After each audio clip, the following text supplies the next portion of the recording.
রসরাজ মহাভাব মিলিত তনু, পরম করুণা বরুণালয়, শ্রী শ্রী শচীনন্দন গৌরহরি, পরম পাবন পতিত উদ্ধারণ, নাম প্রেম দাতা শিরোমণি দয়াল নিতাই চাঁদের মহা অনুকম্পায় ব্রজ নবযুবদন্দ রাধা মাধবের অহৈতুকী করুণায় বঙ্গবসুন্ধরার প্রারম্ভে অস্মাদীয় পরমারাধ্য শ্রীগুরুপাদ পদ্মে পরদ্ধ কোটি দণ্ডবৎ প্রণতি। পূর্বে যে সকল ভাগবত আচার্য রসিক মহতবৃন্দ অমৃত হরিকথা দ্বারা আপনাদের হৃদয়ে প্রেম ভক্তি সিঞ্চন করেছেন, সেই পূর্ব পাঠক বৃন্দ সহ সমাগত বৈষ্ণব মণ্ডলী, পরম ভক্তজন, স্নেহময়ী কল্যাণীয় মাতৃমণ্ডলী, সকল ভক্তচরণে দিন অতি দিনের সশ্রদ্ধ দণ্ডবৎ প্রণতি। হৃত্তা সায়ত রচিতা গৃহাপট্ট সুহৃদ শ্রিয়, তম বিশ্বন্তি নিশ্চন্ত বাসুদেব পরাম মুখ। দেখুন,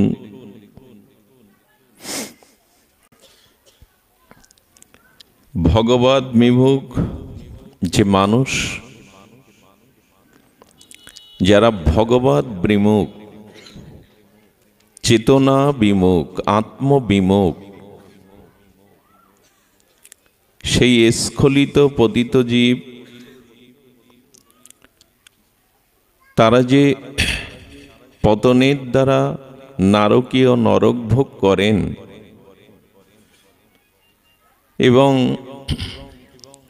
শৃগাল, কুকুর, কৃমিকীট 84 লক্ষ প্রকার এই যে দেহ জন্মমৃত্যু চক্র আবর্তনে আবর্তিত হন, এগুলির একমাত্র কারণ, পতনের একমাত্র কারণ, স্খলনের একমাত্র কারণ, 84 লক্ষ পুনঃ জনিতে জন্মমৃত্যু জরাব্যাধিতে পরিভ্রমণের একমাত্র কারণ বাসুদেব পরাম মুখ। একমাত্র ভগবানে বিমুখ হওয়ার দোষেই জীবের এ জাতীয় দশা হয়। বাসুদেব পরাম মুখ। ভগবানে বিমুখ জীবের গতি পুনরপি জননম পুনরপি মরণম। এই জন্য নবযোগীন্দ্র বলেছেন, হে মহারাজ, বাসুদেবে বিমুখ, খুব লক্ষ্য করুন, বাসুদেব বিমুখ ভগবৎ সম্পর্ক রহিত জীবন,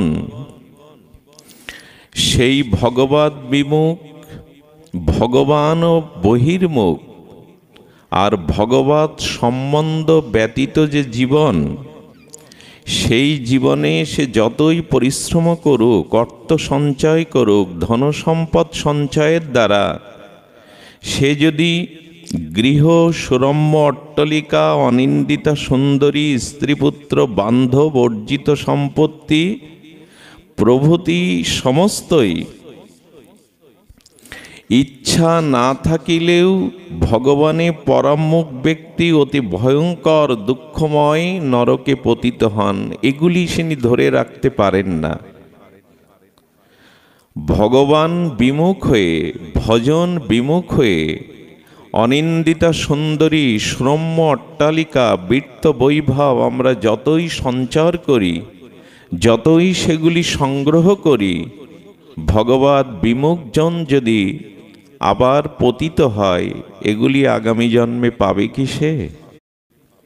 অর্থাৎ এই জগতে ভোগ, উপভোগ এবং সাত্ত্বিক পরমানন্দ পেতে গেলেও মানুষের ভজন করা উচিত। এ জন্মে কষ্ট করে যে অর্থ ভূসম্পত্তি সঞ্চয় করলাম, ভূসম্পত্তি ভৌতিক সম্পত্তি অর্জন করলাম, কিন্তু ভজন অর্জন না করলে, ভগবত ভক্তি না করলে আগামী জন্মেই অর্জিত সম্পদ আমার ভোগে, পশুকুলে গেলে এগুলি ভোগে আসবে কি? এই জন্য বাসুদেবে পরামুখ হওয়াটাই হলো জীবনের স্খলন, পতন। এই জন্য শাস্ত্র বলছে ভজন না করাটাই পাপ, ভগবৎ বিমুখ হওয়াটাই পাপ, পাপ অন্য কিছু নয়। এই জন্য শাস্ত্র বলেছেন জগতের পিতা কৃষ্ণ যে না ভজে বাপ, জগতের পিতা কৃষ্ণ যে না ভজে বাপ, পিতৃদহি পাতকের জন্মে জন্মে তাপ।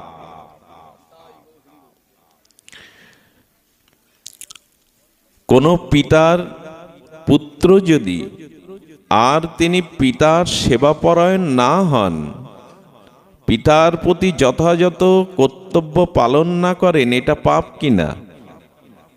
তেমনি জগতের পিতা তো কৃষ্ণ, জগত বিধাতা, জগত ধাতা, গতির ভর্তা প্রভু তো কৃষ্ণ।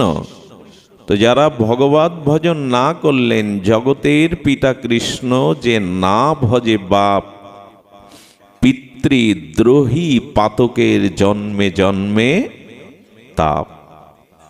ভজন না করাটাই তো আমাদের নরকগামিতা করে, ভজন না করাটাই তো আমাদের স্খলন পতন এর কারণ হয়। এবং বলেছেন চারি বর্ণাশ্রমী যদি কৃষ্ণ নাহি ভজে, চারি বর্ণাশ্রমী যদি কৃষ্ণ নাহি ভজে, স্বধর্ম করিলেও রৌরব নরকে পড়ি মজে। কত বড় পয়ার দিয়েছেন কবিরাজ কৃষ্ণ গোস্বামী। ব্রহ্মচর্য, গারস্থ, বানপ্রস্থ, সন্ন্যাস, এই তো। আর এই যে চার বর্ণাশ্রম অথবা বিপ্র, ক্ষত্রিয়, বৈশ্য, শূদ্র, প্রত্যেকটি বর্ণাশ্রমের তার একটি স্ব ধর্ম আছে। বিপ্রের ধর্ম, ক্ষত্রিয়ের ধর্ম, বৈশ্যের ধর্ম এবং শূদ্রের ধর্ম। বানপ্রস্থ, গারস্থ এবং সন্ন্যাস সকলেরই ধর্ম আছে। কিন্তু ভগবৎ বলছেন, কবিরাজ কৃষ্ণ গোস্বামী বলছেন চারি বর্ণাশ্রমী যদি কৃষ্ণ নাহি ভজে, স্বধর্ম করিলেও রৌরব নরকে পড়ি মজে। সধর্ম করলাম, সৎ কথা বললাম, মানুষকে ঠকালাম না, সৎকর্ম করলাম, কিন্তু না, ভজন না করলেও, যদি ভজনে ব্রতী না হও, সংকল্প করে ভজন না করো, তাহলে বলছেন রৌরব নরকে পড়ি মজে। নরক তো মনুষ্য জীবনেও আমরা ভোগ করছি, এটাও একটা স্বর্গ, এটাও একটা নরক। ভজন না করলে এই নারকীয় যন্ত্রণা পেতেই হবে। এই জন্য শাস্ত্র বলছেন ন ভজন্ত অধঃপতসধি, ভগবৎ ভজনের সুদুর্লভ মনুষ্য জন্ম পেয়ে যিনি ভজন করেন না, তার আগামীতে অবশ্যই পতন বা স্খলন হবেই। আমার বলবার উদ্দেশ্য হলো যে ভগবৎ ভজন আমাদের অবশ্যই প্রয়োজন। ভগবৎ ভজনে ব্রতী হওয়া একান্তই প্রয়োজন। এই প্রয়োজনটুকু অনুভূতি কখন হবে? দেখুন, ভাগবতের একটি উপাখ্যান আছে, উপাখ্যানটা বড় মধুর। মানুষের জীবন সফল হোক, সুফল হোক, পরিপূর্ণতা আসুক, এটা সকলেই চায়। মানুষ সফল হতে চায়, সুফল পেতে চায়, মানুষের জীবন আনন্দময়, কল্যাণময়, এটি কার না চাওয়া? কিন্তু তা পাই না কেন? লক্ষ্য করুন, এখানে আমরা যারা আছি, বিশেষ করে মায়েরাই রন্ধন ক্রিয়া করে, কিন্তু অনেক বাবাজিরাও রন্ধন করতে পারেন। তো এখান থেকে 10 জনকে বেছে নিন যারা রন্ধন শৈলীতে পটু, যারা রন্ধন বিদ্যায় পারদর্শী। সেই 10 জন রন্ধনকারী, পাক, যিনি পাকে পারঙ্গম, তাদের ডেকে নিয়ে তাদের একই উপাচার দিন। সে ডাল, চাউল আর যা যা দিন একই সমান উপাচার, একই আগুনে একই পাত্রে একই উপাচার 10 জনকে দিয়ে আলাদা আলাদা রন্ধন করতে বলুন, সেই 10 জনের একই উপচারে একই অগ্নিতে একই সময়ে রান্নার স্বাদ 10 জনের এক হবে কি? কারণ বস্তু তো একই, অগ্নিতত্ত্ব একই, জলতত্ত্ব একই, সেই চাল ডাল মশলা সবাইকে সমানভাবে দেয়া হয়েছে, স্বাদটা 10 রকম কেন? এর কারণ হলো সকলের রান্নার শৈলী কৌশল এক প্রকার নয়। তেমনি আমরা সবাই মনুষ্য জন্ম পেয়েছি, জগতে মনুষ্য শরীর পেয়েছি, কিন্তু জীবন সার্থক করার কলা কৌশল সকলের জানা না, এই জন্য জীবন সুন্দর হয়ে ওঠে না। আর আজকাল একটা সমস্যা দেখা দিয়েছে, আমরা সমাজ কল্যাণ চাই, রাষ্ট্র কল্যাণ চাই, চাই না? কেউ সমাজ সেবা করতে চায়, রাষ্ট্র সেবা করতে চায়, কেউ পরিবেশ বদলাতে চায়। এক মহারাজের কাছে 3 যুবক গেছে, আশীর্বাদ করুন, আমরা এই রাষ্ট্র, আমরা সমাজ পরিবেশ বদলাতে চাই। মহারাজ এসে বলছেন, তোমরা নিজেরা বদলেছে তো? নিজের পরিবর্তন, নিজের স্বভাব পরিবর্তন করেছে তো? আরে বিশ্ব সমাজ রাষ্ট্র বদলানোর আগে, পরিবার বদলানোর আগে নিজেকে বদলাও, নিজের স্বভাবকে সংশোধন করো। যে নিজেকেই সংশোধন করতে পারেনি সে জগতের কি সংশোধন করবে? মনুষ্য জীবন পেয়েছি, কিন্তু সকলের সার্থক করবার জন্য কৌশল সকলের জানা নাই। সেই কৌশলটা হলো নিজেকে প্রস্তুত করা, নিজেকে তৈরি করা। সেই নিজেকে প্রস্তুত এবং নিজেকে তৈরি করবার জন্যই ভগবান বলেছেন, আত্মরেত উদ্ধারিত ন আত্মা অবসাদয়েত। নিজের উদ্ধারটা নিজে করতে হবে। নিজের আত্মার যেন অবসাদ না আসে, স্খলন না আসে। তো নিজের পরিবর্তনটা আসে ভজনে। সেই ভজন ছাড়া, সেবা ছাড়া, ভগবতে উন্মুখ ছাড়া, ভজনে ব্রতী হওয়া ছাড়া আমাদের জীবন কখনো সফল সফল সার্থক হতে পারে না। এটি যত দ্রুত অনুভব করা যায় ততই মঙ্গল, ততই কল্যাণ। ভজন ছাড়া জগতে কল্যাণ হতে পারে না। ভগবত ভক্তি ব্যতীত জীবের জীবন সার্থক হতে পারে না। এই জন্য ভজন চাই। ভগবতে উল্লেখ করেছেন, আপনারা জানেন, কদ্যপ ঋষি, খুব লক্ষ্য করে শুনতে হবে। কদ্যপ ঋষির ইনি বহুদিন ধরে তপস্যা করছেন, শীর্ণকায় কুঠিরে বসে এই মহা তপস্বী ভজন করে চলেছেন। ভজন করতে করতে স্বয়ম্ভু মনুর যে কন্যা দেবাহুতি, তিনি তো রাজকন্যা। দেবাহুতি হলো স্বয়ম্ভু মনুর রাজকন্যা। এই রাজকন্যা দেবাহুতির সাথে বিয়ে হলো কদ্যপ ঋষির। আচ্ছা, এইখানে কুড়ে ঘর, জীর্ণ শীর্ণ মুনির দেহ, তপস্বীর দেহ, ভোগবিলাসের কোনো আয়োজন সেখানে নাই। কিন্তু রাজকন্যা তাকেই বরণ করলেন যে বিবাহ যদি করতে হয় একজন শুদ্ধ তপস্বীকেই, একজন যোগীকেই আমি বিবাহ করব। ভাগবত শিক্ষা দিচ্ছে, জীবন সফল করার কৌশল আমাদের জানা নেই। যতদিন কোনো সতের সাথে যুক্ত না হব ততদিন আমাদের জীবন সফল হতে পারে না। এই জন্য স্বয়ম্ভু মনুর কন্যা দেবাহুতি তিনি কদ্যপ ঋষিকে বরণ করলেন। আর বরণ করার পরে সেই রাজকুমারী রাজভোগৈশ্বর্য ছেড়ে তপবনে মনির আশ্রমে মনিকে প্রাণ ঢালা সেবা করলেন।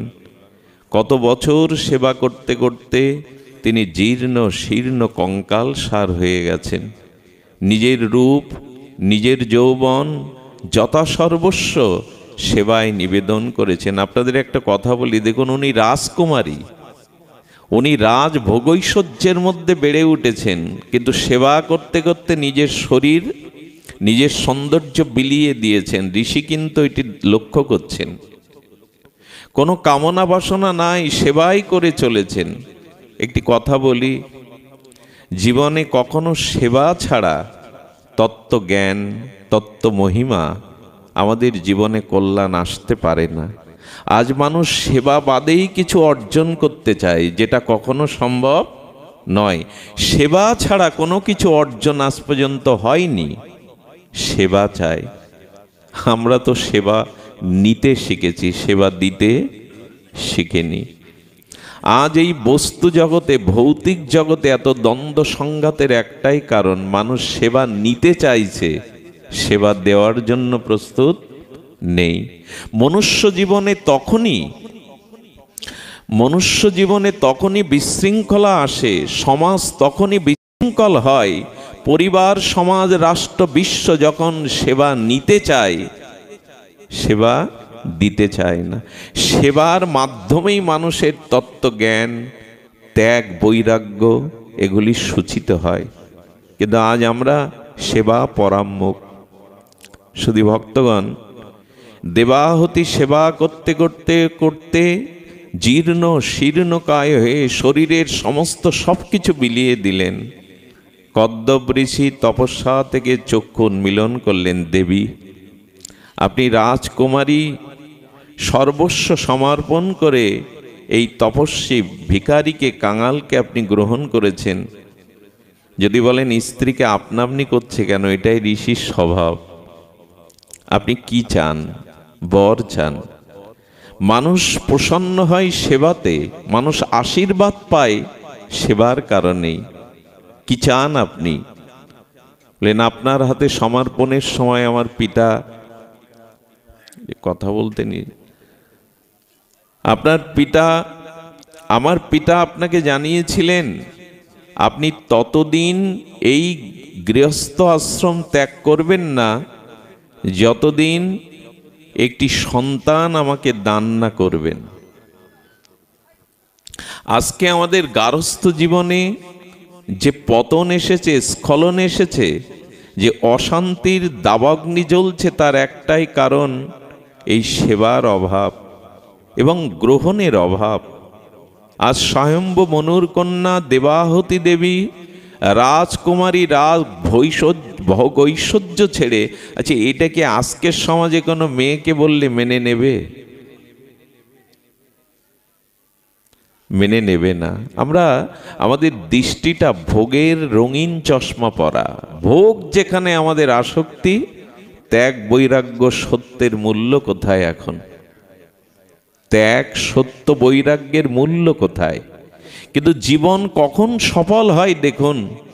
রাজকুমারী হয়েও এই তীব্র উৎকণ্ঠায় সেবা, বৈরাগ্য, ত্যাগের দ্বারা প্রসন্ন করলেন কর্দব ঋষিকে। ইনি ছিলেন উচ্চকোটির মহাত্মা, তপস্বী। বললেন, দেবী, কথা স্মরণ আছে, কি চাই বলো? বলেন, আমি আপনার মতো একজন তপস্বী মহান সন্তান চাই। নারীর এটাই সফলতা। স্বামী সেবার দ্বারা, স্বামীকে শ্রদ্ধার দ্বারা, স্বামীর কাছ থেকে একটা উন্নত জীবন সন্তান প্রাপ্ত হয়, এটাই নারী জীবনের সার্থকতা। বিবাহের অন্য কোনো উদ্দেশ্য নাই। বিবাহের উদ্দেশ্য দুটি। দেবাহুতি দেবী জানাচ্ছেন বিবাহের উদ্দেশ্য দুটি, উন্নয়ন আর সুপ্রজনন। বিবাহ শুধু ইন্দ্রভোগের জন্য না, রং রূপ ভোগ ঐশ্বর্যের জন্য বিবাহ না।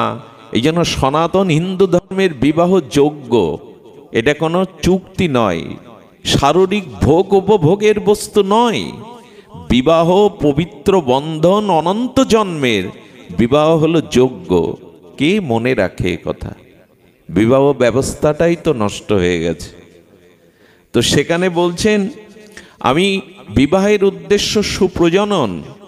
একটি নারী জীবনের সার্থকতা হলো একটি সুসন্তান জগতে রেখে যাওয়া। সেটা শুধু তার বংশের কল্যাণ না, জগতেরও কল্যাণ। যে নিজের মঙ্গল চায়, সে প্রকৃত সন্ত, সাধু, মহাত্মা নন, দেবী নন। যে নিজের সাথে সাথে অপরের কল্যাণ চান, তো সেটি হয় একমাত্র সুসন্তানের দ্বারা আর উন্নয়নের দ্বারা। সুসন্তান এবং উন্নয়ন, পরিবারের উন্নয়ন, সকলের কল্যাণ, এই দুয়ের কারণেই বিবাহ। দেখুন, বিদ্যাসাগরের কথা মনে আছে আপনাদের? এই মহান শিক্ষাবিদ, আচার্য, মাতৃভক্ত, তিনি এক পূর্ণিমার রাত্রে তার গর্ভধারিণী মাকে বসে গল্প করছেন, মা ছেলে। বিদ্যাসাগর বলছেন, মা, আমি এখন কলেজের অধ্যাপনা করি, 1.5 জোড়া সুনাম। আমার মন চায় তুমি সারা জীবন কোনো স্বর্ণ অলংকার আভরণ পরনি, আমি তোমাকে কয়েকটি অলংকার গড়িয়ে দিতে চাই, মা তুমি অনুমতি দাও। মৃদু হেসে বিদ্যাসাগরের জননী বলছেন, সাগর, বলতো নারীর শ্রেষ্ঠ অলংকার কি? বলেন, মা তোমার কাছে আজও আমি শিশু, অবুঝ, নারীর শ্রেষ্ঠ অলংকার কি আমি জানি না। বলে, শোন, সুসন্তানের জননী যদি কেউ মা হতে পারে, সেই সুসন্তানই হলো নারীর শ্রেষ্ঠ অলংকার, সর্বশ্রেষ্ঠ অলংকার। আমি রাস্তা দিয়ে যাই, লোক আমাকে প্রণাম করে আঙুল তুলে বলে শ্রদ্ধান্বিত হয়ে, বিদ্যাসাগরের মা যাচ্ছে, এর থেকে বড় অলংকার কি দিবি তুই আমার? এরকম মানা হলে কি বিদ্যাসাগর আসে তার পেটে? অলংকার দিতে চাইছে। মা বলছেন নারী জীবনের শ্রেষ্ঠ অলংকার, সে গর্ভে যদি একটি সুসন্তান ধারণ করতে পারে। মা, তুমি আমার কাছে কিছু অলংকার নাও, এটা আমার মনের ইচ্ছা। বলেন, সাগর, তোর যদি অলংকার দেওয়ার এতই অভিলাষ হয় তো দে। আমার গলায় গড়ি, গলার হার যেটা গড়াবি তাই দিয়ে একটা দাতব্য চিকিৎসালয় করে দে গ্রামে, বিনা ঔষধে আমার সামনে যেন কেউ না মরে। আমার কর্ণের দুল, হাতের বালা যা গড়িয়ে দিবি তাই দিয়ে একটা বিদ্যালয় করে দে, যাতে অক্ষর জ্ঞান সকলের হয়। বিদ্যাসাগর প্রণাম করলেন, মা, যদি কখনো জগতে আসি যেন তোমার গর্ভতেই আসি। হ্যাঁ, বিদ্যাসাগর একটা শাল পাঠিয়েছিলেন এই শৈত্যপ্রবাহের দিনে। ছুটিতে বাড়ি এসে দেখে শালটা আলমারিতেই রাখা। মা, বুঝি পছন্দ হয়নি? না সাগর, তোর দেওয়া পছন্দ হবে না কেন? শালটা তো সুন্দর, তুমি যে গায়ে চড়াওনি মা। বলেন, 26টা শাল যদি আবার দিতে পারিস তখন তোর মা ওটা গায়ে দেবে। 26 শাল কি করবে? 26টি শাল? গ্রামে ঘুরে দেখেছি 26 জন মানুষের শীতের কোনো বস্ত্র নাই, ওইটা তাদের গায়ে দিতে পারলেই তোর মা ওইটা গায়ে ছড়াবে। এ কথাগুলো এখন গল্পে রূপ নিয়েছে। এই না হলে বিদ্যাসাগর আসে তার পেটে? ওই 26টা শাল দিলেন, তবে মা ওটা গায়ে চড়ালেন। নারীর জীবনের উদ্দেশ্য হওয়া উচিত, সে কন্যা হোক পুত্র হোক, একটি সুসন্তানকে রেখে যাওয়া। আর এর জন্য তপস্যা চাই। এই দেবাহতী দেবী সেই সেবা দ্বারা ঋষিকে সন্তুষ্ট করে মনে করিয়ে দিলেন, আপনি ততদিন সন্ন্যাস নেবেন না, ততদিন আপনি গৃহ ত্যাগ করবেন না। আমার পিতাকে কথা দিয়েছিলেন যতদিন একটি সুসন্তান জগতে না দিয়ে যাবেন। ঋষি বুঝলেন তার মনের অভিলাষ। তিনি তার সারা জীবনের তপস্যা দ্বারা সেই দেখুন, এখন মানুষ হানিমুন করতে যায়, বিমানে টাকা থাকলে কত বাইরে যায়। উনি তপস্যার দ্বারা একটা বিমান তৈরি করলেন। সেই বিমান বিভিন্ন মনোরম তীর্থস্থানে গিয়ে সেই স্বয়ংক্রিয় বিমানেতেই আর পুষ্প বিমানে পরিভ্রমণ করতে করতে কত সুরম্য, কত সুন্দর স্থান তীর্থ পরিভ্রমণ করতে করতে 9টি কন্যার জন্ম হলো এবং একটি পুত্রের জন্ম হলো। সেই পুত্রটির নাম হলো ভগবান কপিল দেব। ভগবান কখন আসে? সুসন্তান এই 9টি কন্যাকে বিবাহ দিয়েছিলেন আমাদের ব্রহ্মার 9 প্রজাপতিকে। দক্ষ প্রজাপতি, মরিচ প্রজাপতি, এভাবে 9 প্রজাপতির হাতে কন্যাকে সম্প্রদান করে ছেলের হাতে মাকে দিয়ে কদ্দব ঋষি জঙ্গলে আরো গভীর তপস্যায় চলে গেলেন। তপস্যায় চলে যাওয়ার পরে দেবাহতী দেবীর বয়স হয়েছে উনি উপলব্ধি করলেন আমিও জীবনে ভুল করে বসেছি, সন্তান চেয়েছিলাম, সন্তান এই জগতে এসেছে, সে ভগবান কপিল, কিন্তু আমার উচিত ছিল স্বামীর সাথে বাকি জীবনটা তপস্যায় কাটানো, কিন্তু আমি গৃহে রয়ে গেলাম। সংসার করতে হয় বলে জীবনের শেষ দিন পর্যন্ত আঁকড়ে ধরতে হবে, এই বাসনা ঠিক নয়। আমাদের দেখুন, আমাদের অনন্ত বাসনা, কিন্তু জীবন খুব ছোট। অনন্ত বাসনা ছোট জীবন দিয়ে পূরণ হওয়ার কথা বাবা হয় কি? এক জীবন কেন, আপনি এরকম অনন্ত জীবন পেলেও আপনার ইচ্ছা বা বাসনার পূর্ণতা। বুদ্ধিমান কারা? যারা এইটুকু জানে যে অনন্ত ভোগ চাওয়া পাওয়া না এই ছোট্ট জীবনে পূর্ণ হবে না, তাই অনন্তকে কেন চাইছো? যেটুকু না পেলে নয় সেটুকুই চাও জীবনে, বেশি চাইতে যেও না। কথাগুলি তো আমরা শুনি, আমাদের মস্তিষ্কে জ্ঞানের দ্বারা ভালোও লাগে, কিন্তু প্রতিপালন করি কই? জীবন ক্ষুদ্র ক্ষণস্থায়ী, কিন্তু চাওয়া তো অনন্ত। সেই অনন্ত চাওয়া আমাদের পূর্ণ কখনো হবে না, তাই লাগাম টেনে ধরুন। জীবনের একটা সীমা আছে। অনন্ত চাওয়া না রেখে যেটুকু প্রাথমিক না হলে নয়, সেই মৌলিক চাওয়াগুলো নিয়েই সন্তুষ্ট থাকুন। মানুষ এখন সন্তুষ্ট নয়, সন্তুষ্ট নয় বলেই সে অশান্ত, সন্তুষ্ট নয় বলেই সে কামনা বাসনার পিছনে ছুটতে ছুটতে আজ ক্লান্ত শ্রান্ত, মানসিক রোগগ্রস্ত। এজন্য দেবাহতী মা, এই বারবার শব্দ পরিবর্তন করছেন কেন?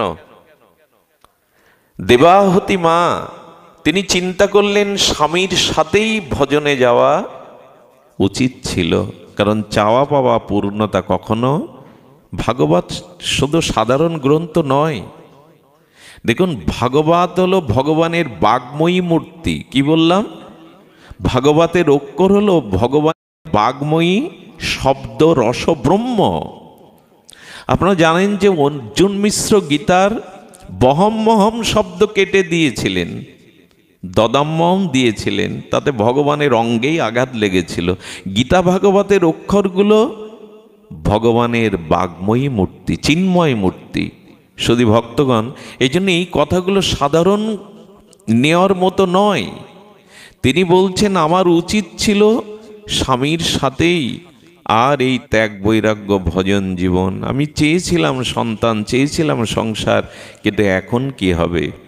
তখনই চিন্তা করলেন আমার ছেলে তো ভগবান, আমি যাই তার কাছেই জীবনের পরম মঙ্গলময় বিধানে যাই। ছেলে মেয়ে বড় হয়েছে, নাতি নাতনি নিয়ে আর অত মায়া করতে যাবেন না, জড়িয়েও যাবেন। গাভীর বাছুর দুধ ছেড়ে দিলে গাভী মা তার খোঁজ খুব বেশি।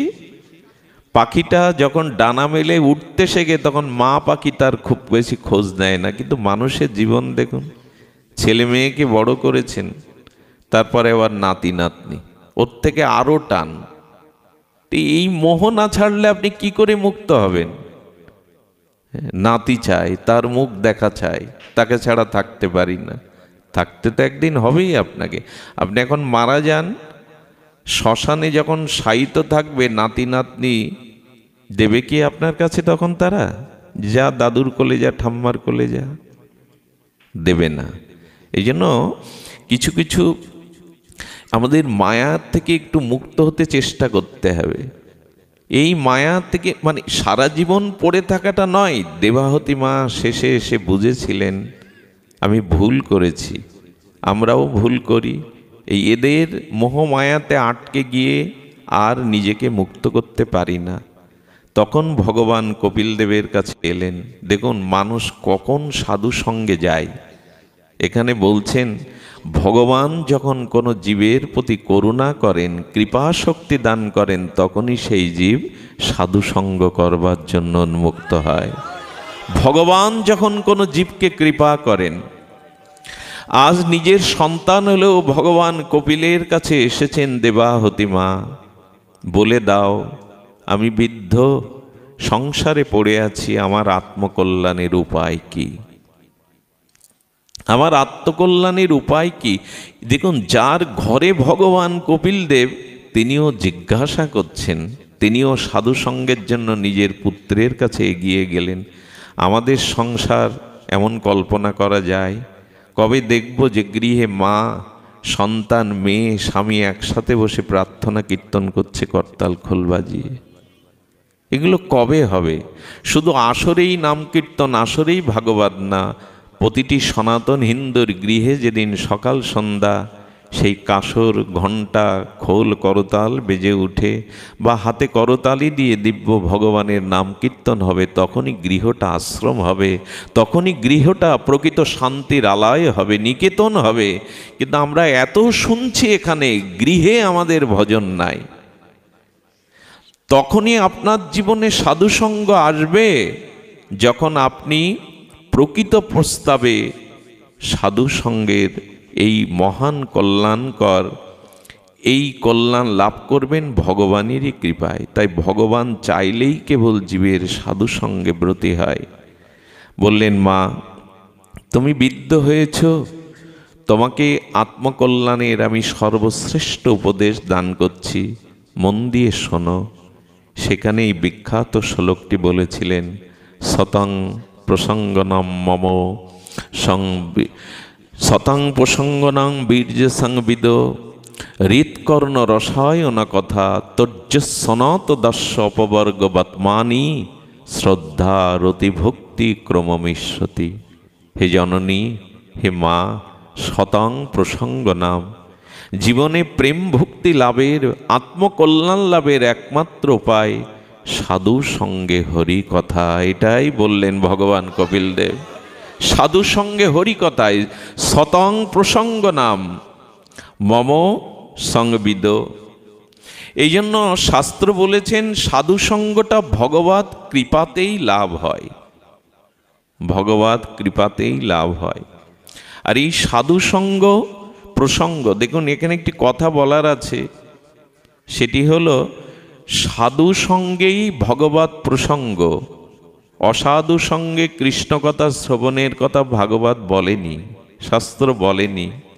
এখন তো আমার মতো কেন, আমি নিজেকে দিয়ে বলি, সকলের মুখে ভাগবত শ্রবণের কথা শাস্ত্রে নিষেধ করেছেন। দেখুন, প্রকৃত সাধুসঙ্গ পাওয়াটা ভগবান প্রাপ্তির থেকে দুর্লভ। আর সেটা যদি হয় শুদ্ধ ভজনানন্দে, নির্মল চরিত্র, নিষ্কিঞ্চন। আজকাল ভাগবতকেই অনেকেই আমাদের জীবিকা নির্বাহের পথ করে তুলেছি। পঠন নেই, পাঠন নেই, ভজন নেই, শুধু কিছুমাত্র শ্লোক মুখস্থ করে বা কিছুমাত্র শব্দ বিন্যস্ত করে যারা শ্রোতার মনোরঞ্জন করতে পারে, ভাগবত বললেন এখানে কল্যাণ হবে না। আমার মতো মহাদিশ জীবের যার ভজন নেই, নির্মল চরিত্র নেই, তার মুখে ভাগবতে কোনো কল্যাণই আসবে না। কিন্তু ভাগবতটা এখন আমাদের একটা সম্মান পাওয়ার, অর্থ পাওয়ার, নিজেকে প্রচার করবার একটা বড় মাধ্যম হয়ে দাঁড়িয়েছে। সতর্ক থাকতে হবে আমাদের। শাস্ত্রে বারবার বলেছেন, অবৈষ্ণবক উদ্গিরিণাং পুত হরি কথামৃতম শ্রবণাং নৈব কর্তব্যং যথা সর্বসৃষ্ট দুগ্ধপায়। এক বাটি দুগ্ধ বলকারক, উৎকৃষ্টকারক, তা খেলে আপনার তুষ্টিটা প্রাপ্ত হবেন, কিন্তু আপনার অজান্তে ওই বাটিটা যদি সর্প উচ্ছিষ্ট করে দিয়ে যায়, বিষাক্ত সর্প, তবে ওই দুগ্ধ বলকারক হবে না, হিতকারক না হবে না, অহিতকারক হবে। তাই ভাগবত শুনতে হয় স্বজাতীয় স্নিগ্ধ ভজনানন্দী সাধুর মুখে, যিনি নিজে ভজন করেন, নিজে আচরণ করেন। ভাগবত হচ্ছে বলেই দৌড়ে গেলেই কল্যাণ হবে না, সেই কথাই এখানে বলছেন, শতাং প্রসঙ্গ নাম মম সংবিদ। সাধু মুখে হরি কথা, সাধু মুখে হরি কথাই জীবের কল্যাণ আনতে পারে। মা, তাই এই বয়সে তুমি তপস্যা কি করবে, যোগ অবলম্বন কি করবে? তবে তুমি সাধু সঙ্গ হরি কথা শ্রবণ করো। মম সং বীর্য, এই বীর্যবতী হরি কথা। দেখুন, বীর্যবতী কেন বলা হচ্ছে জানেন? সাধুমুখে কেন বলা হচ্ছে জানেন? বটের পরিপক্ক বীজ যদি কোটি কোটি বটবৃক্ষের তলে পতিত হয়, তার থেকে একটাও চারা হতে দেখেছেন? হয় কি?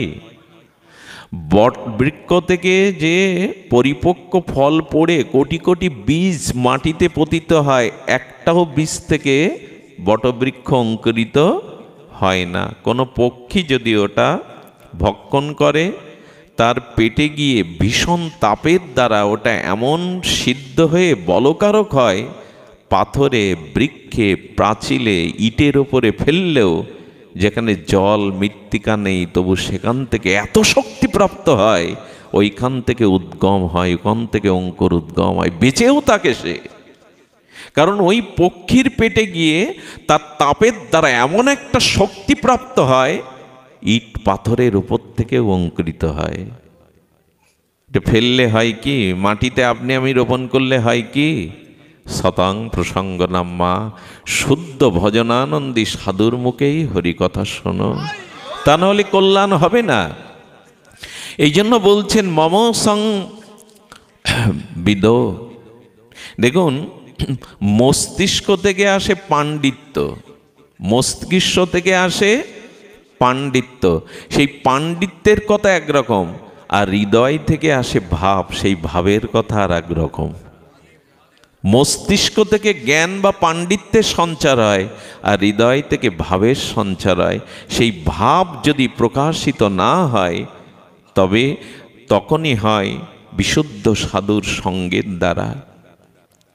শুধু ভক্তগণ, সাধু সঙ্গে হরিকথা শ্রবণ করলে যেটা হয়, প্রথমটি হয় তখনই ভগবানের চরণে পূর্ণ আত্মসমর্পণ আসে আমাদের। যতদিন আত্মসমর্পণ না আছে, ততদিন যোগ, জ্ঞান, কর্ম কোনো কিছু সফল। তবে আত্মসমর্পণ আমরা মুখে বলি বটে। একটা ঘটনা মনে পড়ল, অপূর্ব ঘটনা, আত্মসমর্পণের একটি দৃষ্টান্ত। এক ব্রাহ্মণ পরিবার ছিল, পতিপত্নী, তাদের বৈষ্ণব সেবার বড় অনুরাগ ছিল। আর এই বৈষ্ণব সেবার না করলে জীবনে পরম কল্যাণ আসবে না, কিন্তু এত নিবেদিত ছিল, অভাব থাকলেও গৃহে বৈষ্ণব আসলেও ফিরত না। রোকা শোকা যা হয় এক মুষ্টি দিত। গুরুদেবের আদেশ, বৈষ্ণব সেবা করো। সম্ভবত কি সেই ব্রাহ্মণীর কাপড় ছিঁড়ে ছিঁড়ে আর সেলাই দিতে দিতে, পটি দিতে দিতে জায়গা নাই, সে কাপড় আর ব্যবহারের উপযোগী নাই। স্বামীর কাছে সামান্য কিছু পয়সা ছিল, সে তো বস্ত্র ছিদ্র, আর ছিদ্র বস্ত্র পরবার মতো সেই শাড়ির অবস্থা নেই, পরতেও পারেন না, বাইরেও আসতে পারেন না। হ্যাঁ, তৎকালীন 2-4 টাকা দিয়ে একটা শাড়ি কিনেছে। শাড়িটা যখন লজ্জা ঢাকার জন্য পড়েছে, দুয়ারে দুজন বৈষ্ণব উপস্থিত, কিন্তু ঘরে সেদিন ওই যে অর্থটা ছিল, সেটা তো শাড়ি কেনা হয়েছে। দুয়ারে যখন বৈষ্ণব, তখন স্বামী বলছে, কি করি বলো, আজ তো ঘরে কিছু নেই। বললেন, বৈষ্ণব ফিরে যাবে? বলল, তার থেকেও তো জীবন বিনাশ করাই উচিত। বৈষ্ণব যদি দুয়ার থেকে অভুক্ত হয়ে চলে যায়, গৃহধর্ম প্রতিপালন ব্যর্থ হবে, বৃথা হবে। এক কাজ করো, আমার এই কাপড়টা আবার বাজারে বিক্রি করে কিছু কিনে আনো। আমরা ভাবতে পারবো? একথা ভাবতেও পারবো না। বললেন, তুমি কি করবে? বললেন, দেখো, ঘরের মধ্যে দুধ দিয়ে থাকলে, এত এত এত বড় ত্যাগ, ঘরের মধ্যে দুধ দিয়ে থাকলে কেউ দেখবে না, কিন্তু বৈষ্ণব ফিরে গেলে আমি বাঁচব না। যদি বলেন এগুলো ঠাকুরমার ঝুলির গল্প নয়, ভক্তমালে আছে এই চরিত্রটা। যতবার পাঠ করেছি, ততবার হৃদয়টা বিগলিত হয়ে গেছে যে বৈষ্ণব সেবার কি রকম তাদের উৎকণ্ঠা থাকলে এটা সে ভাবতে পারে। হ্যাঁ, ঘরে শিকল এঁটে দিয়ে ওই বিবস্ত্র হয়ে ঘরের মধ্যে থাকলো। স্বামী ওই কাপড়টা বিক্রি করে যা আনলো, তাই দিয়ে রন্ধন করে স্বামীর দ্বারা পরিবেশন করাচ্ছে। যখন প্রসাদগুলো সামনে দেয়া হয়েছে, তখন বৈষ্ণবগণ বললেন, আমি জানি, আমরা জানি আপনার গৃহিণী বড় বৈষ্ণব সেবামুখী, পরম পরম নাম নিষ্ঠা তার, পরম বৈষ্ণব সেবায় নিষ্ঠাচার। আচ্ছা, উনি একবারও তো এসে জয় রাধে বললেন না। ভগবানই মনে হয় পরীক্ষার জন্য সাধুর মনে, বৈষ্ণবের মনে ওরা উদয় করে দিয়েছে। ঘরে এসে বললেন, ওগো, তারা তো বলছেন তোমাকে পূর্ব থেকেই জানে, তুমি একবারও গিয়ে তাদের প্রণাম, হরে কৃষ্ণ কি জয় রাধে বললেন না, তো তুমি না বললে তো তারা সেবা নেবে না। কি পরীক্ষা দেখুন। হ্যাঁ, বললেন তারা বলেছে নিশ্চয় আমাদের প্রতি উনি সন্তুষ্ট নন, যদি সন্তুষ্ট থাকতেন একবার এসে জয় রাধে অন্তত বলতো, একবার অন্তত তিনি জয় রাধে বলতেন, তো তিনি অসন্তুষ্ট রেখে আমরা আপনার গৃহে সেবা, সে একবার এসে অন্তত যদি জয় রাধে বলে।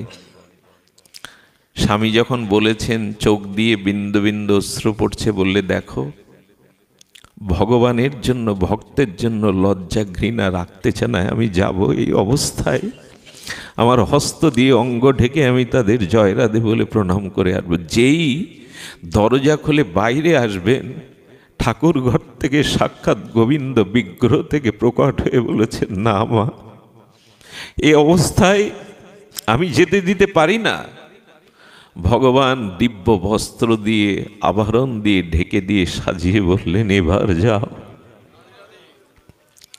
এটার নাম আত্মসমর্পণ। আত্মসমর্পণটা এরই নাম, সর্বস্ব দেওয়া। ভগবান পারে কি দ্রৌপদীর বস্ত্র কেড়ে নেবে? এটা ভগবান সহ্য করতে পারে? পারে না। সমর্পণ চাই। সাধু সঙ্গ না করলে, বিশুদ্ধ ভজন না হলে ভগবানের প্রতি সমর্পণ বুদ্ধি আসে না। আর সমর্পণ যতদিন না আসবে, জানবেন কোনো কিছুই পরিপূর্ণতা পাবে না। এই জন্য সমর্পণ প্রয়োজন, সমর্পণটা অতীব প্রয়োজন। সেই সমর প্রয়োজনের জন্য সাধু সঙ্গ আমাদের করতেই হবে। এই শতং প্রসঙ্গনং মম সংবিদ ভবন্তিরিৎকর্ণ রসায়নকতা, এই বীর্যবতী হরিকথা শ্রবণের মাধ্যমেই আমাদের চিত্তে আত্মসমর্পণের বোধ বা উপলব্ধি জাগবে। দেবাহতী মা, ভগবান কপিল দেব, তাকে এই সাংখ্য দর্শন, বড় বড় তত্ত্ব দর্শন ভাগবতের এখানে, তাকে সাংখ্য দর্শন, তত্ত্ব দর্শন, ভক্তির দর্শন দ্বারা ভগবান কপিল উদ্বুদ্ধ করেছিলেন দেবাহতী মাকে। আমাদের কবে এই জাতীয় সাধুসঙ্গ হরিকথাতে রুচি হবে? তাই শাস্ত্র বলেছেন এই সাধুসঙ্গ রুচিতে। আর দেখুন, আমাদের চাওয়া পাওয়ার কথা বলছিলাম, আমি মাঝে আস্বাদন করেছিলাম শ্রবণ কুমার চরিত্র। আমরা গৃহী, এখানে মনে হয় সন্ন্যাসী আছেন কিনা আমার জানা নেই, সর্বত্যাগী আশ্রমবাসী সন্ন্যাসী, কিন্তু আমরা গৃহী। এই গৃহীদের আমাদের চাওয়া পাওয়ার একটা বিষয় থাকতে হবে। কি চাই আমরা? সাধুসঙ্গ না করলে, ভজন না করলে এই শুভবুদ্ধির উদয় কোনোদিনই হবে না। আপনাদের মনে আছে, আমরা অন্ধমুনির ঘটনা জানি, তাই না? অন্ধমুনি, ইনি কিন্তু অন্ধ ছিলেন না। খুব মার্মিক ঘটনাটা। শীতের রাত, পৌঁছাতে বিলম্ব হওয়ার অপরাধ হয়েছে। আমি বেশিক্ষণ পাঠ প্রবচনে এই শৈত্যপ্রবাহের দিনে আপনাদের শারীরিক মানসিক কষ্টের কারণ হব না, তবে এই চরিত্রটা শুনুন। শ্রবণ কুমার চরিত্র বড় বিচিত্র, বৈচিত্র্যময় চরিত্র। অন্ধমণির কথা আপনারা শুনেছেন তো? এই অন্ধমণি অন্ধ ছিলেন না। এনারা স্বামী স্ত্রী, এনারা চক্ষুমান ছিলেন, কিন্তু এনাদের কোনো পুত্রযোগ ছিল না, কোনো সন্তান যোগ ছিল না। এই জন্য ভগবান শিবের উপাসনা করতেন এনারা। ভগবান শঙ্কর এমন একজন ঈশ্বর, অল্পতে সন্তুষ্ট হয়ে উনি বর, এমন বর দেন, যে চাইছে এই বর, সে কি চাইছে এ বিবেচনা না করেই ভগবান শঙ্কর এত আশুতোষ, এত অল্পে তুষ্ট হন, বর দিয়ে দেন। একবার এক অসুর তপস্যা করছে, ভগবান শঙ্কর উপস্থিত, কি বর চাই? আচ্ছা, ভগবান স্বয়ং জানে না ওর মনের ইচ্ছা, বলেন বর দিন, আমি যার মাথায় হাত দেব সে যেন ভস্ম হয়ে যায়, ততস্থ। ভগবান শঙ্কর এমন আত্মভোলা, ভোলানাথ, যে যা চায় তাকে ব্রহ্মা একবার পার্বতী গিয়ে বলেছিলেন, মা আমি আমার চাকরি ছেড়ে দেব। ব্রহ্মাজি কৈলাসে গিয়ে জগৎমাতা পার্বতীকে বলছেন, বলে চাকরি ছাড়বেন কেন, মানে আপনার উপর যে দায়িত্ব আপনি ছাড়বেন কেন? বললেন তোমার স্বামীর জন্য। যার কপালে আমি যা লিখে দিয়েছি, আমি সৃষ্টিকর্তা, যার প্রারব্ধে আমি যা লিখে দিয়েছি ভগবান শঙ্কর বর দিয়ে তার সেটা বদলে দেয়। তাহলে আমার চাকরি করে লাভ কি? এটা নিন্দা করছেন না, স্তুতি করছেন শিবের। উনি কার 5 বছর পরমায়ু উনি দিয়ে দিলেন, কোটি কল্পকাল পরমায়ু। এখন তাহলে আমি আর প্রারব্ধ রচনা করে কি করব মা? তো ভগবান বলছেন তথাস্থ। সঙ্গে সঙ্গে সেই অসুর কি করেছে বললেন, তাহলে আপনার মাথায় বাড়িয়ে দিন, কারণ আপনার মাথায় আপনাকে ভস্য করে আমি কৈলাস আর পার্বতীকে দখল করব। ভগবান শিব তখন দৌড়াতে শুরু করেছে। ওনার মাথায় হাত দিয়ে ওনার উদ্দেশ্য হলো যে ওই কৈলাসকে দখল করা, পার্বতীকে দখল করা। শিব ঠাকুর তখন দৌড়াচ্ছে ভয়ে, এমন ভগবান বর দিয়ে নিজেই দৌড়াচ্ছে। শেষে ভগবান বিষ্ণু আর মোহিনী রূপ ধরলেন, অপূর্ব মোহিনী রূপ ধরে সেই অসুরের পিছনে দৌড়াচ্ছেন। কোথায়? আর এই পাগলা ভোলা কাকে কি বলে নিজের ঠিক নেই। আচ্ছা, উনি যে বধ দিয়েছেন এটা আপনি সত্যি মনে করেন? হ্যাঁ, তো অনিন্দ সুন্দর রূপ তো দেখে দাঁড়িয়ে বলে সত্য না। আরে তো পরীক্ষা করবেন তো, মিছে দৌড়াচ্ছেন। আপনি আপনার মাথায় হাত দিয়ে দেখুন, আরে এটা বর না, ভোলা ভোলা কখন কি বলে বসে। বলে তাই তো, পরীক্ষা করেই তো দৌড়ানো উচিত। হ্যাঁ, সামনে রূপসী থাকলে বুদ্ধিভ্রষ্ট হয়ে যায়, নিজের মাথাতেই হাত দিয়েছেন, ওখানেই ভস্ম। শিবকে বলছেন আপনি এরকম বর কেন দেন যাকে তাকে? হ্যাঁ, যখন তাকে যাকে তাকে দেন। তো ভগবান শঙ্কর তিনি প্রকট হয়ে বললেন, কি চাই বলো? বলল আমরা পুত্র চাই। দেখুন, এই যে জীবনে পুত্রযোগ নাই, কিন্তু ভগবানের কাছে চাইলো কি? পুত্র চাই। আমার মতে শাস্ত্র বলেছেন, পুত্র যখন তারা এত সাধ্য সাধনার পরে পায়নি, তখন সামনে ভগবানকে পেয়েও ভগবান চাওয়া উচিত ছিল না? সামনে ভগবানকে পেয়েও বলছেন পুত্র চাই। আমাদেরও দুর্দশা হলো আজও। আচ্ছা, পুত্র পেলেই কি মানুষ সুখী হয়? সকলে হয়েছে? বরঞ্চ জীবনের সব থেকে বড় দুঃখ কষ্ট সে সন্তানদের কাছ থেকে। তারপরেও মানুষ ভগবানকে পেয়েও ভগবান না চেয়ে সংসার চায়। আমার মতে কি বলে জানেন? যে জিনিসটা আপনি পাননি, পাওয়ার প্রারব্ধ কর্মফলে নাই, ওই শূন্যস্থানে ভগবানকে বসিয়ে দিন, এটাই বুদ্ধিমানের কাজ। যেটা আমার হওয়ার নয় সেখানে জোর না করে ভগবানকেই বসিয়ে দিন। পুত্র চাই। শঙ্কর বললেন পুত্রযোগ তোমাদের নাই, তবে আপনি তো দিতে পারেন, আপনি সর্বশক্তিমান তত্ত্ব। বলেন দিতে পারি, কিন্তু পুত্র সুখ তোমাদের কপালে নাই। খুব ধ্যান দিয়ে শুনুন, পুত্র সুখ তোমাদের কপালে নাই। বললেন সুখ না থাকলেও দুঃখ পেলেও দিন, তাও চাইবে মানুষ ভগবানের কাছে, তাই চাইবে। আমরাও চাই ধন জন পুত্র, তাতে কি হবে জীবন এটা ভাবি না। যখন বললেন চাই, শঙ্কর বললেন পুত্র সুখ নাই, আমি ওদের দুঃখের কারণ কি করে হই? তখন বললেন দেখুন, পুত্র পেতে পারেন, পুত্র সুখ পাবেন না। পুত্র পেলে কিন্তু দুইজন অন্ধ হয়ে যাবেন। ভগবান শঙ্কর চিন্তা করলেন একটু চাপ দিয়ে দেখি ইচ্ছাটার পরিবর্তন হয় কিনা। কিন্তু মানুষের চাওয়া বড় ভীষণ। মানুষ যেভাবে হোক চায় তার ভোগবাসনা পূরণের জন্য। বলেন অন্ধ হলেও তো কান থাকবে, পুত্রের ক্রন্দন, পুত্রের মিষ্টি ডাক, এটা তো কানে শুনতে পাবো, আপনি তাই দিন। শিব ঠাকুর বললেন তথাস্থ। এই তখনই পুত্র জন্মের সাথে সাথে অন্ধ হয়ে গেলেন। এই জন্য উনি অন্ধ ছিলেন না, পরবর্তীতে পুত্রের কারণে অন্ধ হলেন।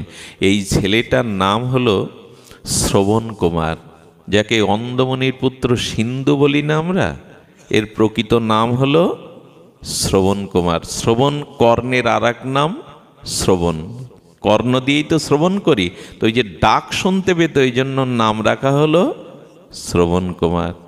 আমি সংক্ষিপ্ত করি, বিদ্যার জন্য স্কুলে পাঠালেন, কিন্তু কখন বিদ্যা অর্জন করবে? অন্ধ পিতামাতার সেবায় সর্বদা সে রত থাকে, আর এটাই পুত্রের কর্তব্য। অন্ধ পিতামাতার সেবায়, কিন্তু পুত্র সুখ নাই, এটা ওদের মনে সর্বদা বাজে। এই জন্য কিশোর বয়সেই ওকে বিবাহ দিলেন। বিবাহের পর স্ত্রী ঘরে এসে বলল, তোমার অন্ধ পিতামাতার সেবা আমার পক্ষে, আজ ঘরে ঘরে এই সমস্যাটা তৈরি হয়েছে। শ্রবণ কুমার তখন বলছেন, আমার পিতামাতা আমার কারণে অন্ধ, তাদের সেবা ছাড়া আমার সেবার প্রয়োজন নেই। তো যখন বললেন এটা আমি গ্রহণ করতে পারবো না, ওই অন্ধ পিতামাতাকে আমি টানতে পারবো না, এখন যেটা হয় প্রায়শই এরকমই হয়, কে কাকে আর দেখবে। তখন বললেন, দেবী এক কাজ করো, আমি তোমাকে অসম্মান করতে পারি না, তুমি আমার স্ত্রী, কিন্তু এখানে থাকতে গেলে তোমাকে পিতামাতার সেবা করতে হবে। তাই যদি সেবা না করতে চাও পিত্রালয়ে চলে যাও, পিতামাতা যতদিন বেঁচে থাকবে ততদিন আসার দরকার নেই, কারণ আমার সেবার জন্যই বিবাহ নাই, আমার অন্ধ পিতামাতার জন্যই এই বিবাহ। আমার মনে হয় প্রত্যেক পুরুষকে বিবাহের পরে প্রথম রাত্রিতে স্ত্রীকে এই কথাই বলা উচিত, আমার সেবা করো আর না করো, যারা আমাকে জগতে এনেছে তাদের সেবার জন্য আমি তোমার কাছে অনুরোধ রাখছি, প্রার্থনা রাখছি। একথা বলে কি? আচ্ছা, কোনো পুরুষ যদি মেয়ে মুখ হয়, মেয়েতে মানে স্ত্রীতে অত্যন্ত আসক্ত হয়, আর স্ত্রী নিবিনি কিছু যদি পিতামাতা সম্পর্কে বলে, আর ওই স্বামী যদি আবেগে বলে, বাদ দাও পাগলদের কথা, ওরা পাগল, বিদ্ধ হয়ে গেছে, ওই স্ত্রী যদি পাগল বলে শ্বশুরকে গালি দেয়, শেখালো কে ওকে? কে শেখালো? অতিরিক্ত আসক্তি ভালো না কোনো জিনিসে। ওই আসক্তিতেই বললো, আরে ওদের কথা বাদ দাও, ওরা ব্যাকডেটেড, ওরা পুরনো, ওরা পাগল, এই বলবার সাহসটা তো আপনিই দিয়ে দিলেন, শিখিয়ে দিলেন আপনি। এই জন্য সন্তান হিসাবে বিবাহের পর প্রথম রাত্রির প্রথম কথাই হবে, আমার জীবনে সেবা চাই না চাই আমার পিতামাতার সেবা। এটা বিষ্ণুপ্রিয়া দেবীকে মহাপ্রভু বলেছিলেন, এবং বিষ্ণুপ্রিয়া দেবী জিজ্ঞাসা করেছিলেন, আমি কিভাবে সেবা করলে এই সংসার আপনাকে ভগবদ্মুখী করতে পারব? এই কথাগুলি প্রয়োজন। তো শ্রবণ কুমার বললেন, তুমি পিত্রালয়ে চলে যাও, কারণ এখানে থাকতে গেলে পিতামাতার সেবা করতে হবে।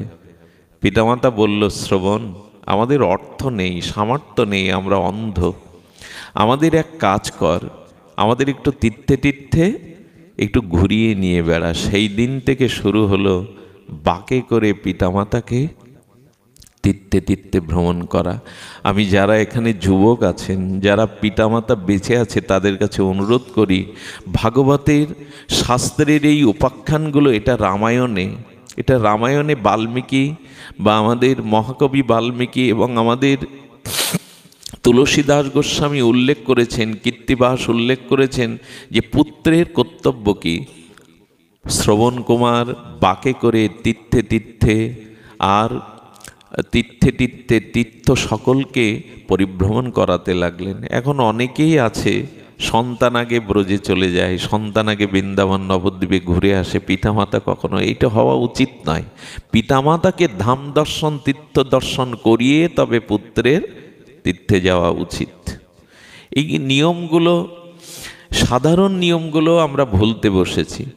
হ্যাঁ, তো শ্রবণ কুমার পিতামাতাকে বাঁকে করে তীর্থে তীর্থে প্রবণ করান, ভিক্ষা করে জল নদীর ব্যবস্থা করেন। একদিন ঘুরতে ঘুরতে উত্তরপ্রদেশের এক জঙ্গলের মধ্যে রয়েছেন, তখন রাত দ্বীপ্রহর ছাড়িয়ে রাত 2টো বাজে। অন্ধ পিতা তখন বলছে, শ্রবণ, বড় পিপাসা লেগেছে বাবা, বড় পিপাসা লেগেছে, পিপাসায় উৎকণ্ঠায় বুক ভেসে যাচ্ছে। বলো, বাবা, এটা জঙ্গল, আমি বৃক্ষের তলে আপনাদের রেখেছি, এইখান থেকে একটু প্রভাত না হলে জলের সন্ধান আমি করতে পারবো না, এটা অন্ধকার। বললেন, খোকা, জল না হলে যে আমি বাঁচবো না, আসলে প্রারব্ধ তো তাকে টানছে। তখন মা বলছেন, আচ্ছা, তুমি অন্ধ বলে কি জ্ঞান অন্ধ? ছেলেটা তার জীবন নষ্ট করলো আমাদের জন্য। এখন মধ্যরাত জঙ্গলে সাপাত সংকুল কত হিংস্র জীবজন্তু আছে, ওকে মুখে ঠেলে দেবে? মায়ের মুখে আস্বাদন করে বলছে, মা এই কথা বলো না, তোমাদের সেবা ছাড়া যে আমার জীবনের অন্য কোনো ব্রত নেই। আমার জীবনের একমাত্র ব্রত তোমাদের সেবা, তোমাদের সেবাই তোমার ধর্ম। আমার কাছে জীবন্ত দেবতা দেবী তো তোমরাই। অনেকের মনে কষ্ট পেতে পারেন, যারা সন্তান থেকে আঘাত পান, কষ্ট পান, তাদের হৃদয় বিদীর্ণ হবে এ কথায়। পুত্রের কর্তব্যই জীবনে পিতামাতার সেবা করা। সেটা রামচন্দ্র দেখুন, ভগবান শ্রীকৃষ্ণ দেখুন, মহাপ্রভুকেও দেখুন। কোনো মহামানব, কোনো অতি মানব, কোনো সাধু সন্ত পৃথিবীতে আজও তৈরি হয়নি পিতামাতার সেবা আশীর্বাদ ছাড়া। এটা একান্ত প্রয়োজন। পিতামাতাকে এই জায়গাটা নষ্ট করা যাবে না, সেটা মহাপ্রভু বলুন আর আর আমাদের ভগবান শ্রীকৃষ্ণ বলুন। উদ্ধবের হাত ধরে কৃষ্ণ কেঁদেছিলেন। উদ্ধব মার কথা কেমন করে মনে করতো দেখুন শ্রীকৃষ্ণ। কংস বধের পরে শৃঙ্খল মুক্ত করলেন কংসের কারাগারে দেবকী এবং বসুদেবকে। দেবকী বললেন, কৃষ্ণ তোকে হাতে করে কখনো সেবা দেইনি, আয় আজ আমার হাতে সেবা পাবি। শ্রীকৃষ্ণের জন্য 56 ব্যঞ্জন রন্ধন করে সামনে দিয়েছে, কৃষ্ণ বসেছে। কিন্তু কে একজন বলে দিয়েছিল কৃষ্ণ বৃন্দাবনে মাখন মিশ্রি বড় ভালোবাসে, সেই মাখন মিশ্রি দেবকী দিয়েছে। যেই মাখন মিশ্রির দিকে কৃষ্ণের দৃষ্টি গেছে, ঝরঝর করে বোবা কান্নায় কাঁদছে, আস্তে আস্তে উঠে গেল। অন্যের হাত দিতে পারলেন না। দেবকী বড় ব্যথা পেয়ে বললেন, কৃষ্ণ কেন উঠে গেল? আমার হাতে সেবা কি সে নেবে না? আমার কি অপরাধ হলো? উঠে যাওয়ার পরে উদ্ধবকে জড়িয়ে কৃষ্ণ কেঁদেছিলেন, আমার মাকে বুঝিও, মা যেন কষ্ট না পায়। আমি আগামীকাল মায়ের হাতে সেবা নেব। যদি কারণ জিজ্ঞাসা করে, যে কারণটি আমি বলছি কারণটি বলবে না। আচ্ছা কৃষ্ণ তুমি সেবা নিলে না কেন? জানো, মাখন মিশ্রি দেখে আমার মা যশোদার কথা মনে পড়ে গেল। ভগবান মায়ের জন্য অন্ন মুখে নিতে পাচ্ছেন না, মা যে আদর করে হাতে করে পাওয়াতো মাখন মিশ্রির মধ্যে আমি যশোদার মুখখানা দেখছি। অন্ধ হয়ে গেছে কাঁদতে কাঁদতে। স্বয়ং ভগবান কেঁদে বুক ভাসিয়ে দিচ্ছেন। ভগবানেরও পিতামাতার প্রতি এই জাতীয় দরদ। এই জায়গাটা নষ্ট করবেন না কেউ। মহাপ্রভু সন্ন্যাসের পরে অদ্বৈত গৃহে 10 দিন মতো ছিলেন। মা সচিমাকে দেখে নিমাই ছুটতে ছুটতে এসে 7 বার প্রদক্ষিণ করে প্রণাম করে মায়ের কোলে বসে বললেন, মা তুমি যদি কাঁদো আর তুমি যদি আদেশ দাও, আমি সন্ন্যাস ধর্ম ত্যাগ করে আবার গৃহে ফিরে আসবো। কিন্তু মা তুমি যে জগৎ জননী, জন্ম জন্মান্তরে তুমিই জননী, তুমি আদেশ দিলে আমি ফিরে আসবো। এমনি মাতৃভক্ত ছিলেন। পুরী ধামে মহাপ্রভু যখন অবস্থান করছেন, সচিমা মাঝে মাঝে বিষ্ণুপ্রিয়ার দ্বারা রন্ধন করে আর ভোগের ঘরে এসে বারবার বলতো, নিমাই নিমাই আয় বাপ, বিষ্ণুপ্রিয়া রেঁধেছে, আমি হাতে করে খাওয়াবো। কীর্তন করতে করতে কত বেলা হলো, তুই ক্ষুধার্ত নিমাই আয় বাপ। যখনই ডাকতেন মহাপ্রভু পুরীধামে ভক্তদের মতো মূর্ছিত হয়ে সূক্ষ্ম দেহে এসে ওইখানেই সেবা পেয়ে যেতেন। এই জন্য মহাপ্রভু বলেন, আমি 4টে জায়গা থেকে কখনো এক চুল এক পাদও নড়ি না। শচীর রন্ধনে, নিত্যানন্দের নর্তনে, রাঘব ভবনে আর শিবা সঙ্গনে। যদি কখনো সুযোগ হয় এই 4টি জায়গায় যাবেন। আমি কিছুদিন আগে নবদ্বীপে পাঠ ছিল, আমি জানি না হয়তো আপনাদের চরণ ধুলির কোনো কৃপা আছে। আমাদের প্রাচীন মায়াপুরে মহাপ্রভুর জন্মভিটার মহন্ত মহারাজ, তিনি সেই সচিমায়ের পারসটা তুলে এসে বলছেন, বাবা আমি তোমার জন্য রেখে দিয়েছি, তুমি আসবে বলে। উনি আগে থেকে জানতেন। আমি ওনার চরণে পড়ে অনেকক্ষণ কাঁদলাম। বাবা এর অধিকারী আমি না। সেদিন বুঝেছিলাম যে শচীর রন্ধনের প্রসাদের কি মহিমা, কেন এটা শাস্ত্রে বলেছে। যদি নবদ্বীপে যান তো শচীর রন্ধনশালায় একটু কিঞ্চিত কণামাত্র প্রসাদ যদি পড়ে থাকে নেবেন। যাবেন পানিহাটিতে রাঘব ভবনে, যাবেন নবদ্বীপে শ্রীবাস অঙ্গনে। আর শ্রী গুরুদেব নিত্যানন্দ স্বরূপ যখন নৃত্য করবেন, কীর্তন করবেন, ওর মধ্যেই মহাপ্রভুকে খুঁজে পাবেন নিত্যানন্দের নর্তনে। তো এমনি করে মহাপ্রভু মায়ের জন্য বারবার এসে নবদ্বীপে মায়ের প্রসাদ ভাবাবেশে সূক্ষ্ম দেহে নিয়ে যেতেন। এই জায়গাটা নষ্ট করা ঠিক হবে না। মা, আমার জীবন তো তোমাদের সেবায় ব্রতী। মা, আমি জল আনতে যাব। পিতার ইচ্ছা। বললেন, খোকা যাস না। আমার কি মনে হয় জানেন? পিতার থেকে মা বড় কেন জানেন? আপনি বাড়িতে ঢুকবেন সারাদিন পর, স্ত্রী বলবে, যা যা আনতে বলেছিলাম এগুলো মনে আছে তো, এনেছো তো? হ্যাঁ। বাবা বলবে, কিরে ব্যবসা লাভবাব হচ্ছে তো, ব্যাপার কেমন যাচ্ছে? কিন্তু মার মুখে একটাই কথা, খোকা খেয়েছিস? মার দৃষ্টি পকেটের দিকেও না, বাণিজ্যের দিকেও না। মাকে বলছেন, মা তুমিই তো দেবী, পিতাই তো দেবতা। আমি চললাম মা তোমার আশীর্বাদ নিয়ে। শ্রবণ, আমার মন চাইছে না তোকে যেতে। বললেন, মা আশীর্বাদ করো, আমি যাই। সেই ঘোড়াটা নিয়ে গেলেন। ঘোড়া নিয়ে জল ভরছেন একটা ঝর্ণায়, ওখানে হ্রদ আছে। আচ্ছা, এই যে কলসিতে মায়েরা জল ভরত আগেকার দিনে, এই শব্দটা এখন ছেলে মেয়েদের বোঝানো যাবে কেমন? এখন তো সব ট্যাপের ব্যাপার, ঘরের মধ্যেই বোঝানো। আমার মনে হয় আমাদের আগামী প্রজন্মের ছেলেরা যদি বলে নদী দেখব, তবে তাকে ম্যাপে দেখাতে হবে নদী। তারা হয়তো নদীও দেখতে পাবে না।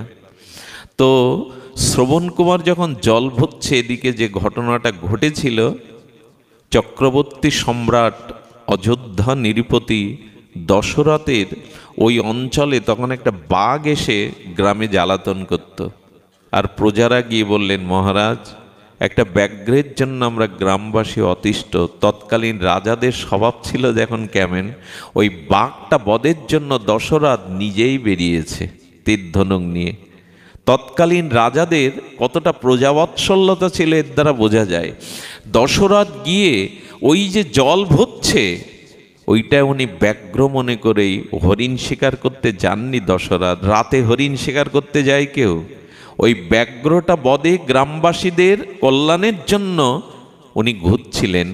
ওই শব্দ, ঘাগরটা ভরতে গিয়ে যে জলের শব্দ, ওটাকেই ব্যাঘ্র মনে করে শব্দবেদী বান মারলেন।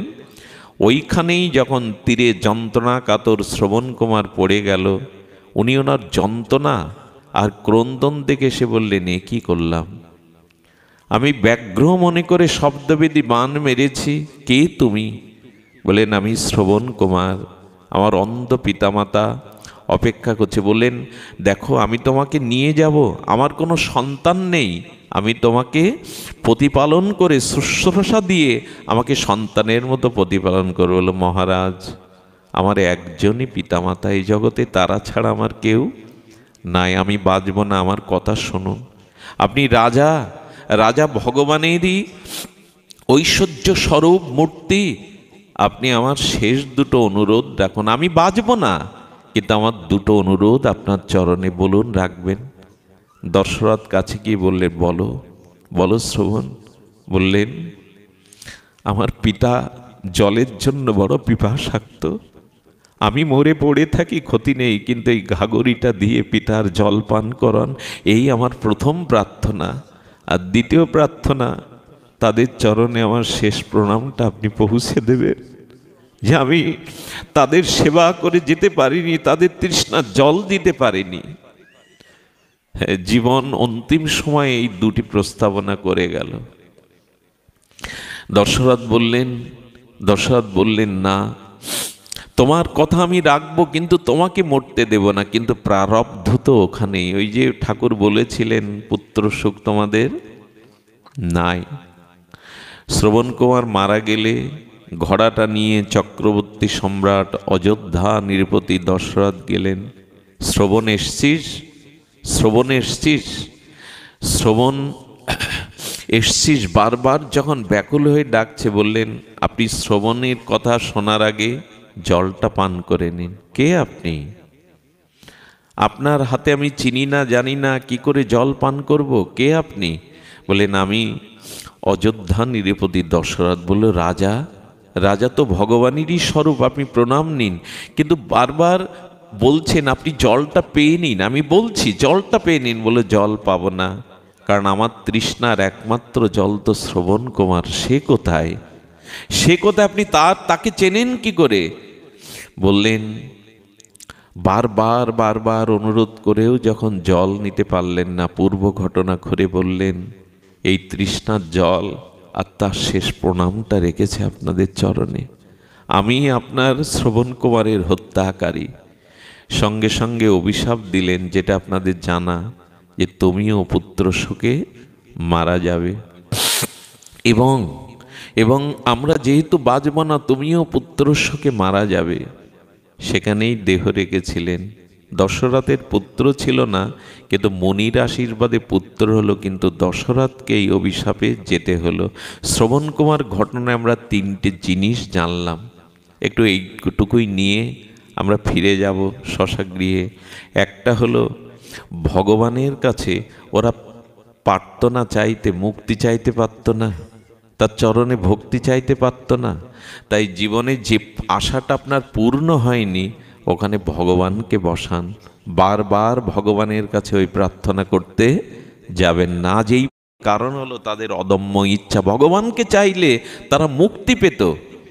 দ্বিতীয়টা হলো, দশরথের উচিত ছিল জেনে শুনে বাণটা মারা। কোনো কাজ করার আগে বিচার করতে হয়।